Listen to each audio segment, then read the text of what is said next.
Hey there, everyone. Welcome back to Teachers That Sparkle, the place where you can find all the things you need to help you sparkle in your classroom each and every day. This week, I have some great information to share with you, which I think is pretty timely given this time of the year. And I have a guest. Yes, that is the brown dog, Oakley.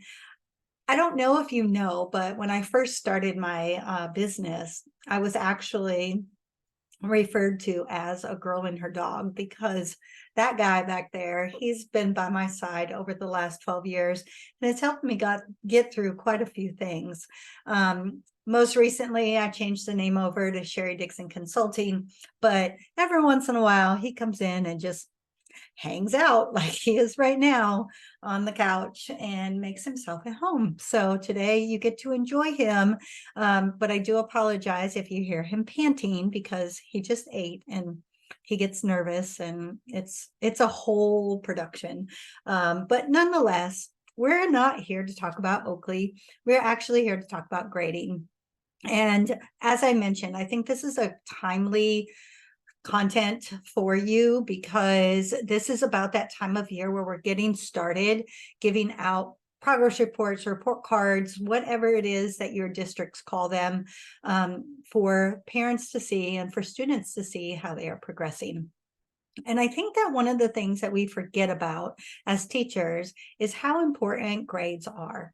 Now, I used to joke a long time ago that my parents would always be so worried about the spelling grade. Way back when I was in the classroom, we gave a separate grade for spelling, and all of my parents were just so worried about the kids getting their spelling grade up as high as it could be. I never understood why, thinking, well, reading and writing and math is a little more important, but nonetheless, parents sometimes don't always understand exactly what the grades do for students either.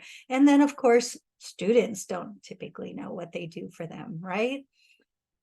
But when I process through all of this and think about when I first started grading students, I started to wonder, did I really understand as the teacher why we grade students? Anybody ever ask yourself that question? I'm sure that you probably have, or at least you've wondered, what is this telling me about my students? Now, I've seen everybody do everything so completely different over the last 28 years. I have seen it all, felt it all, been there, through it all, I think, in the ups and the downs, in times of crisis like pandemics and hurricanes and things like that. And so I've had a lot of experience with grading, but nonetheless, it seems that every year I would come back to school in the fall and we would start talking about grades and we'd get to this time of year. And here's the first thing that I would notice. And that would be that especially newer teachers, just because of their misunderstanding of a lot of the policies and procedures, were failing a lot of our students. And I would sit down with them and I would ask them why they had so many failing grades. And answers that I would get would range from anything to, well, I taught the material, to, well, they're just not doing it, to, I don't know. And I think that, we have to take the time to really understand what is the purpose of grading, to really understand why we would want to give grades like that. So let's talk about this. Why do you think we grade students? If you really stop and think about that, you're probably thinking, okay, it shows me, the teacher, did the students understand what I taught? It shows the student, did you do the level of work that you needed to do in order to receive whatever grade you received? And it shows the parents, this is the content that we're covering, and this is how your child is progressing toward mastery of that content. So that, in essence, is why we grade. And those are three really big reasons. So let's start with the parent perspective. Parents don't always know everything that we do in the classroom, right? Now, we have a whole spectrum of the different kind of parents that we all work with. Some of us work in very affluent areas. Some of us work in very low income areas. And parents all the way in between along that line are going to deal with student progress a little bit different. But basically, what parents want to know is my child doing okay? That's the overarching theme of that, right? So grades can indicate that to parents. When you send that report home, which hopefully is not the first time you're talking to parents about progress on students, but that's a subject for another day. However, when you're sending that report home, you're letting the parent know your child is mastering X amount of the work that we've covered this period of time. Make sense? Now, I always like to make sure parents know exactly what these periods mean, what these grades mean.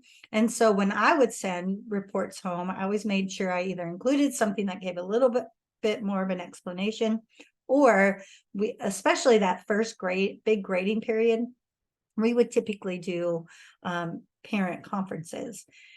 I think that's important, even if your school doesn't schedule that, because I know many schools have gotten away from that, but finding time to at least connect with parents to let them know, especially if you know your parents well enough, and you should at this point, to know, oh, this parent might react a little bit different about these grades than what maybe this parent might react to. But nonetheless, you should be doing that with all of your parents. So let's think about it from the student perspective. When a student receives a grade, basically you're telling them, I taught you this material, you received this material, and this is what you can produce based on the material that I taught and you received. Now, for some students, of course, they're going to have different accommodations, modifications, things like that. And you do have to take that into effect. But again, conversation for another day. What we're really just talking about today is the purpose of grading. That's what that's doing for the student. But do the students know that? They may not. Sometimes I think it's a very good practice to be able to sit down with your class and say, you know what, boys and girls, I grade your work. This is why I grade your work. This is what your grade is telling you.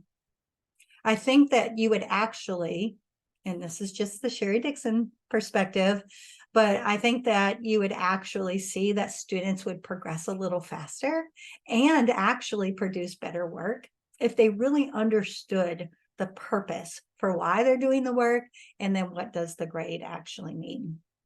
And then finally, I want you to look at it from this perspective of yourself as the teacher. Grades are super important to reflect on the work that we do. If our students are not doing well on an assignment we gave them after we taught the material, well, maybe that's an indicator that we didn't teach the material deep enough or in a manner that they understood. If they're doing way better, everybody scores 100, and you might laugh in a minute, but I've seen that happen before, then maybe you're not challenging your students enough. Grading has a real fine balance, and it doesn't happen easily. It's learning and experimenting and trial and error and having conversations. I do highly suggest these are conversations that definitely bring up in your PLC sessions with your colleagues, because grading can make or break the future of students, the future of your relationships with the parents, and your future as a teacher, especially if you are noticing things like, my students are all failing, but you just keep going and doing the same thing. It helps give us that opportunity to know, oh, I need to go back and adjust, or maybe just these two students, they didn't do so well, they need my help. And really and truly, that's what this is for. It's not about failing kids. If you're in this business to see how many kids you can fail, well, then you're probably in the wrong business.